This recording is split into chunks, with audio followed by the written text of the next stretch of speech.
দাসপুরে 19 কোটিতে 5টি সেতু, আরও এক ধাপ এগোলো ঘাটাল মাস্টার প্ল্যানের কাজ।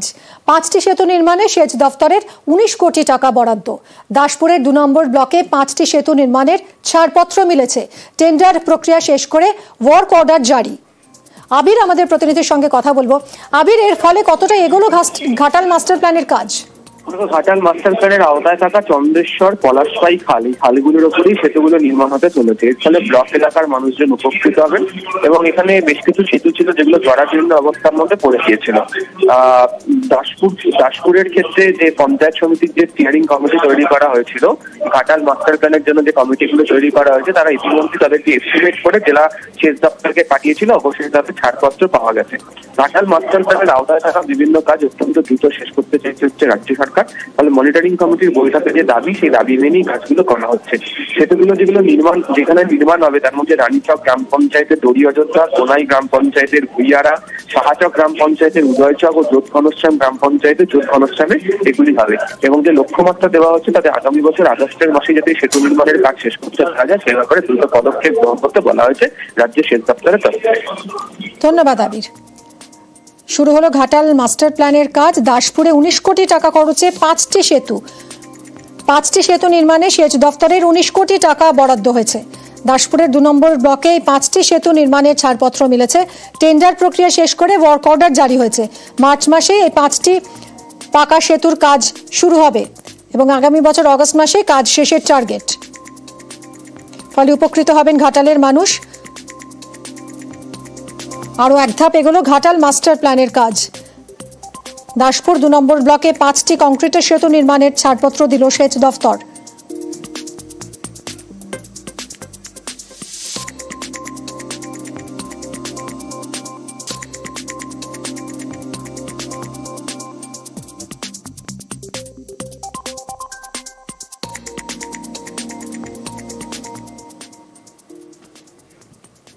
আর এবার যে ছবিটা আপনাদের দেখাবো, চাকুলিয়া বিধানসভার সূর্যাপুর থেকে খুদ্দান পর্যন্ত রাস্তার শিলান্যাস হলো।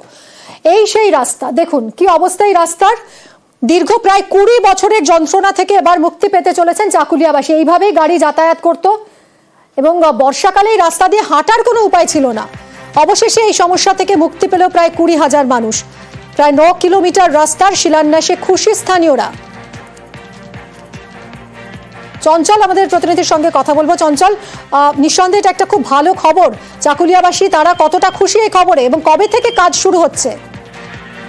দেখো, অত্যন্ত খুশি হয়েছে চাকুলিয়া বাসিন্দারা, কারণ যে দীর্ঘ প্রায় 20 বছর ধরেই কিন্তু ওই রাস্তাটি খারাপ ছিল। চাকুলিয়া বিধানসভার যে সূর্যাপুর থেকে নিয়ে খোন্দর পর্যন্ত প্রায় 9 কিলোমিটার রাস্তা একবারে নরক যন্ত্রণায় পরিণত হয়েছিল। মানুষ ওই রাস্তাতে ঠিকমতো হাঁটাচলা করতে পারত না।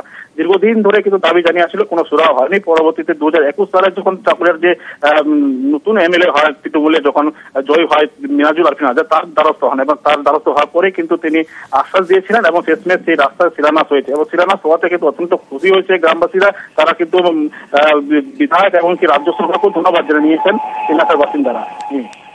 ধন্যবাদ।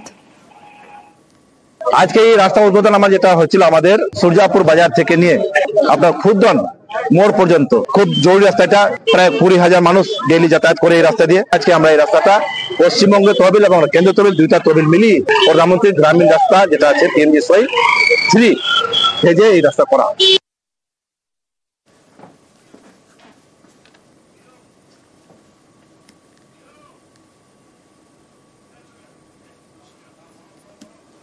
সাইবার প্রতারণায় টাকা ফেরালো পুলিশ। প্রতারণায় খোয়া যাওয়া 2 কোটি টাকা ফেরত। বিধাননগর কমিশনারেটের উদ্যোগে এই টাকা ফেরালো বিধাননগর সাইবার ক্রাইম থানা। অনুপ আমাদের প্রতিনিধি রয়েছে। অনুপ, কিভাবে এটা সম্ভব হলো?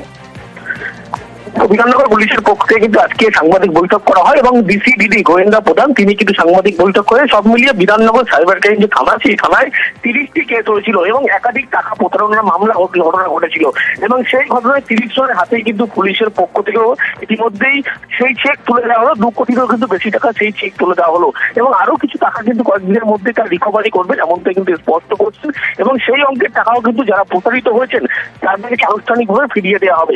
আজকে পুলিশের পক্ষ থেকে আনুষ্ঠানিকভাবে এই যে যারা প্রতারিত হয়েছিল 30 জন সাইবার ক্রাইম থানায় তারা লিখিত অভিযোগ দায়ের করেছিল। পুলিশ তদন্তে নেমেছিল, একাধিক ব্যক্তিকে গ্রেপ্তার করা হয়েছিল। তারপরেই পুলিশের পক্ষ থেকে টাকা রিকভারি করা সম্ভব হয়েছিল এবং সেই 30 জনকেই আজকে পুলিশের উদ্যোগে তাদেরকে ডেকে পাঠানো হয় এবং তাদেরকে পুলিশের হাত থেকে কিন্তু একেবারে সেই চেক ইতিমধ্যেই তুলে দেওয়া হয়েছে এবং আরো কিছু টাকা ইতিমধ্যে রিকভারি করার পরবর্তী ক্ষেত্রেই সেই যারা প্রতারিত হয়েছে সেই ব্যক্তির হাতে কিন্তু সেই চেক তুলে দেবে এবং পুলিশের পক্ষ থেকে তাদেরকে সচেতন করা হলো যে পরবর্তী ক্ষেত্রে তারা যেন কোনোভাবে এইভাবে টাকা যখন যে বলবে কোনো অ্যাকাউন্ট বা ওটিপি নাম্বার যাতে না দেয় সেভাবে তাদেরকে আলাদা করে সতর্ক করা হলো। যে সাইবার প্রতারণা হচ্ছে ওর মধ্যে যে আপনার ভিকটিম আছে ওর টাকা কিভাবে ব্যাংকের যে স্টেটমেন্ট আছে ওটা মেটিকুলাসলি অ্যানালিসিস করার পরে ওখানে গিয়ে আমরা এসব রিকভারি প্রসেস করছি ওর এর ফলস্বরূপ আমরা দেখতে পাচ্ছি কি এত শর্ট পিরিয়ড মধ্যে আমরা মোর দেন 2 crores রিকভারি করেছে। তো আমি আপনাকে রিকোয়েস্ট করবো কি ইমিডিয়েটলি এত সাইবার থানা চলে আসুন। যদি আপনি তাড়াতাড়ি আমার কাছে চলে আসবে তো আমরা যে আছে ম্যাক্সিমাম যে আছে ওখানে রিকভারি বা ওখানে প্রসেস ইনিশিয়েট করে আপনাকে রিফান্ড করতে পারবো। যেহেতু কিছু কিছু কেস মধ্যে 100% রিকভারি হয়েছে। আমরা গত 4-5 মাস মধ্যে যে আছে মোর দেন 70-80 লোককে আমরা ধরেছি, বিভিন্ন এরিয়াতে ধরেছি। এখনই আমার ইন্টার স্টেট রেট চলছে, আমার সিপি সার্ভে গাইডেন্সে আমরা এসব আগে করতে থাকবো। ফের রাষ্ট্রায়ত্ত ব্যাংকের এটিএমে প্রতারণা। খড়দার পাতুলিয়ায় জালিয়াতির শিকার এক যুবক। টেলার মেশিনে কার্ড ঢুকিয়ে পিন দিতেই বিপত্তি। ব্যালেন্স কাটা হলেও টাকা না বেরোনোয় মাথায় হাত। টেলার মেশিন থেকে অদ্ভুত শব্দ হয় আর তাতে সন্দেহ হয় যুবকের। টাকার স্লটে কালো প্লাস্টিক সাঁটা দেখেও সন্দেহ। থানায় ফোন করে অভিযোগ জানাতেই ঘটনাস্থলে পৌঁছয় পুলিশ। কালো প্লাস্টিকের নমুনা সংগ্রহ করেছে পুলিশ। কিভাবে জালিয়াতি তা জানতে তদন্তে রহরা থানা। এটিএম কার্ড পাঞ্চ করি, যা যা প্রসেস হয় প্রসেস করার পরে এটিএম থেকে টাকাটা আমার বের হয় না, ব্যালেন্সটা আমার কেটে নেয় সঙ্গে সঙ্গে। তারপর দেখছি মেশিনের মধ্যে কটকট করে আওয়াজ হচ্ছে। তখন আমি আঙুল দিয়ে দেখি একটা প্লাস্টিকের কিছু ঢোকানো আছে। তখন আমরা সঙ্গে সঙ্গে থানাতেও ফোন করি, স্যার আসেন, স্যার এসে দেখেন যে একটা প্লাস্টিকের কিছু আছে, ওটা উনি স্যার রিকভার করেছেন। দাঁতপুরে ভূমিহীন পাট্টাদারদের উচ্ছেদ করতে গেলে বাধার মুখে পড়তে হয় পুলিশকে। ভূমিহীন পাট্টাদারদের উচ্ছেদে বাধা দেওয়া হয় পুলিশকে। বাম আমলে 25 বিঘা জমি দিনমজুরদের পাট্টা দেওয়া হয়। সেই পাট্টাদারদের উচ্ছেদ করতে গেলেই এই পরিস্থিতি হয়। আরো বিস্তারিত জানবো আমাদের প্রতিনিধি রানার কাছ থেকে। রানা, ঠিক কি হয়েছিল? মিমি দেখো, মানে আমার দাসপুর থানা বাদনান গ্রাম পঞ্চায়েত যে মূল গ্রামে, সেখানে ভূমিহীন যে পাট্টাদারদের আজকে উচ্ছেদ করতে আসে পুলিশ। হাইকোর্টের নির্দেশ ছিল, সেই নির্দেশে জমির যে মালিককে তাদের জমি ফিরিয়ে দিতে হবে। কিন্তু প্রশ্ন উঠছে 1994 সালের 13ই এপ্রিল এই এলাকার 25.5 বিঘে জমি 127 জনকে পাট্টা দিয়েছিল, আর বাকি 52 জন কিন্তু সেই সুযোগে বেশ কিছু জমিতে তারা চাষ করে যাচ্ছিল। এইটা নিয়েই আদালতে মামলা দায়ের করে। এরপর 2020 সালে পাট্টাদারদের উচ্ছেদের একটি নোটিশ দেয়। যে মালিকের অভিযোগ যে এই যে উচ্ছেদ করার জন্য সে বারবার এসডিওর কাছে গিয়েছিল, প্রশাসনের কাছে গিয়েছিল, কিন্তু প্রশাসন কোনো কর্ণপাত করেনি। এরপর কিন্তু গত 2 তারিখ ফেব্রুয়ারি এই মার্চ হাইকোর্টে একটা করে যে ওটা কন্ডেম করার জন্য একটা আইনি নোটিশ পাঠায়, যেখানে হচ্ছে যে প্রকৃত যে জমির মালিক তাকে তার জমি ফেরত দিয়ে দিতে হবে। সেই অনুযায়ী আজ কিন্তু বিশাল পুলিশ বাহিনী এসেছিল। তারা গ্রামে ঢোকার সময় তারা বাধার মুখে পড়ে। আন্দোলনকারীদের একটাই দাবি যে আমাদের এই দীর্ঘদিন ধরে আমরা এই জমির উপরে নির্ভরশীল করে চাষাবাদ করে খাচ্ছি, আমরা এই সময় যদি আমাদের জমি কেড়ে নেওয়া হয় তাহলে যাবো কোথায়? খুব স্বাভাবিক। অনেক ধন্যবাদ রানা।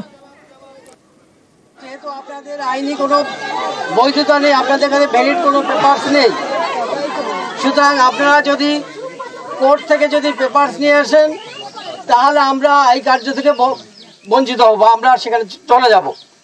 আপনাদের আমরা আগেই বলেছি, দেখুন এটা আমরা এখানে এসেছি মহামান্য আদালতের নির্দেশকে কার্যকরী করার জন্য, এবং এটাকে একটা কন্ডেম কেস হয়েছে, 12 তারিখের মধ্যে পজিশন দিতে হবে।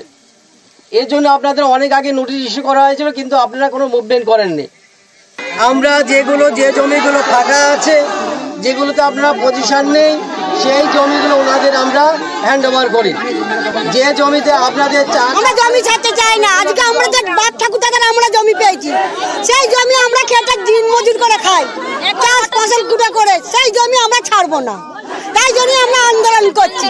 জমি আমাদের জমি বুকালাতি মেরে নিয়ে নেবে, তাই জন্য আমরা জীবন দিয়েও জমি ছাড়বো না। আর এবার কাকদ্বীপের